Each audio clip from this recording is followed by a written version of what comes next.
Donc je crée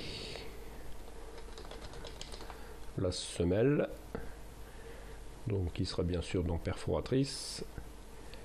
OK. Et bien sûr placée sur XY.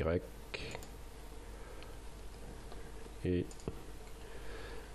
on attaque, commencer une esquisse. Et toujours plan XY.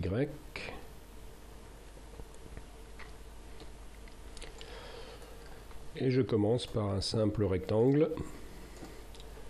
J'insère FX pour la pièce, paramètre perforatrice.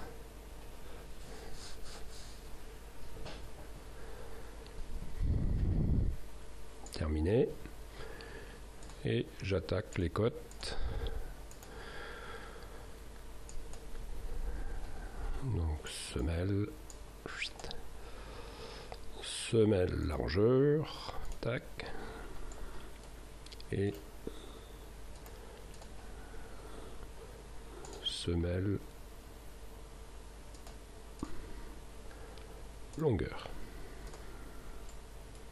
Voilà, déjà entièrement contraint, terminer l'esquisse, F6, je préfère, extruder, et on va chercher hauteur semelle, donc semelle hauteur, voilà, et OK. Et après on taille la pièce et on attaque les différents usinages. Donc grâce aux paramètres, on ne se pose plus trop de questions sur les cotes, on les a saisis dans le tableau Excel, donc là aussi c'est toujours une garantie de sécurité, on a bien vérifié toutes les cotes bien avant. Donc on a notre parallélépipède, et puis maintenant on va pouvoir chanfreiner. Donc chanfreiner ici 6. Alors dans le tableau Excel, je ne m'amuse pas à mettre toutes les cotes, sinon on n'aurait pas fini. Donc là, ça va être un chanfrein de 6 à 45, et ici un chanfrein à 60 degrés ou 30 degrés, tout dépend, avec une profondeur de 6. Je prends chanfrein. Et puis, donc là, on va partir sur le chanfrein, les deux chanfreins de chaque côté à 45. Donc 6 à 45, donc je vais simplement utiliser cette méthode-là, voilà, et appliquer. Et on va faire le chanfrein ici à 60 degrés. Donc je définis donc 6, 60 degrés, je définis la face par rapport à laquelle je vais appliquer les 60. Si j'avais voulu travailler à 30, j'aurais pris la face du haut. Par contre, la cote qui est indiquée, donc il faut bien se méfier quelle est la face que vous choisissez pour calculer les 6. Ensuite, je choisis l'arête et j'applique. Et voilà déjà ma pièce. Ça prend forme. On va passer donc au dégagement ici. Donc ce dégagement largeur 25 et hauteur, donc le dessin est de qualité plutôt médiocre, comme c'est des scans, hein, c'est des plans qui étaient faits à la main à l'époque. Hauteur 3, donc 25 et extrudé de 3, et le tout bien sûr à l'axe. Je me place sur la face que je vais devoir esquisser et je trace un rectangle. Toc, voilà.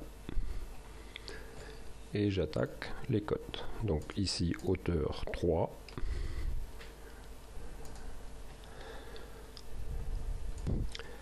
Alors pour le ramener à l'axe, on peut utiliser la projection, coïncidence. Je vais chercher le centre, enfin le milieu, que je ramène au milieu de ma pièce, sur l'arête. Voilà. Et je définis la longueur de ma découpe, donc 25. Entièrement contre-induit, terminer l'esquisse, et là on fait une extrusion à travers l'outil avec une découpe. Voilà. Et distance, hop, à travers tout. Et OK. Et voilà.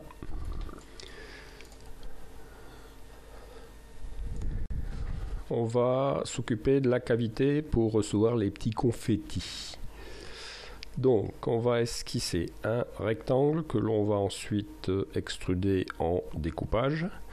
Donc positionné à 5, profondeur 5 ici, et largeur 24. Donc bien sûr on ne s'occupe pas des tolérances pour l'instant. Donc je me mets sous la pièce, je sélectionne la face et c'est reparti, nouvelle esquisse. Et je vais représenter un petit rectangle. Quick. Tac.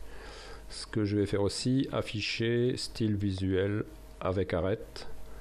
Ce sera plus sympa pour s'y retrouver.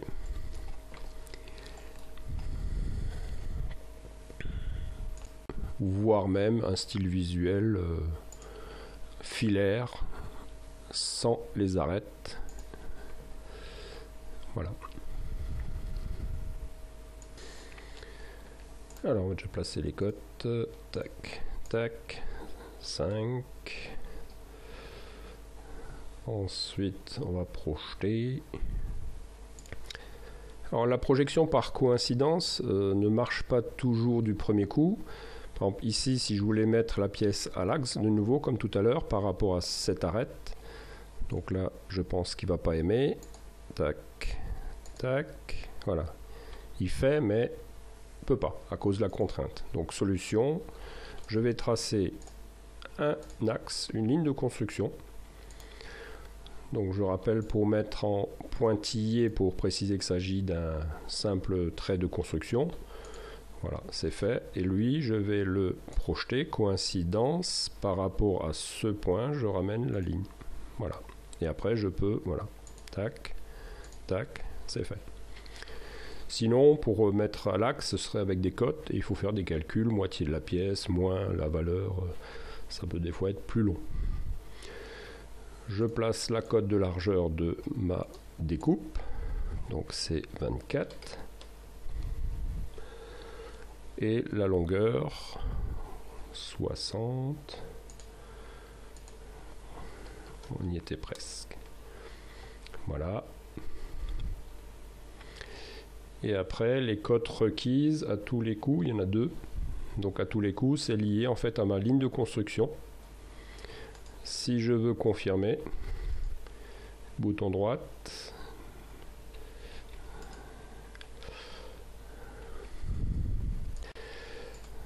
Donc afficher tous les degrés de liberté et effectivement c'est elle. Alors on pourrait se contenter de laisser ces deux cotes, mais si on veut le faire proprement, on peut aussi projeter les extrémités sur les arêtes de la pièce. Et comme ça vous êtes entièrement contraint. Mais on pourrait continuer. Donc je reviens masquer les degrés de liberté. Donc ça aussi il faut y penser, ça nous aide justement à trouver où se situent les cotes, les contraintes manquantes. Donc on va le faire proprement, on va projeter, tac, tac, tic, voilà, entièrement contraint. Et il y a encore à faire les congés. On va prendre une fraise de 8 de rayon, diamètre 12, allez, une fraise 6, diamètre 12, rayon 6. Voilà, oups, oups. Annuler. Attention. Donc voilà la bête. Terminer l'esquisse. Et on va, comme tout à l'heure, extruder en découpe, en cavité. Oups, ah bah oui, c'est bien que ça m'arrive. J'ai laissé traîner les lignes de construction. Donc là, vous voyez, Inventor, il ne considère pas ça comme une esquisse. Donc je vais annuler, je vais corriger mon esquisse. Tac.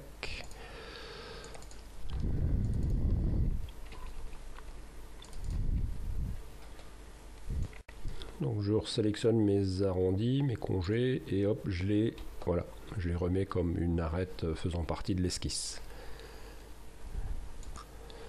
terminer l'esquisse et c'est reparti.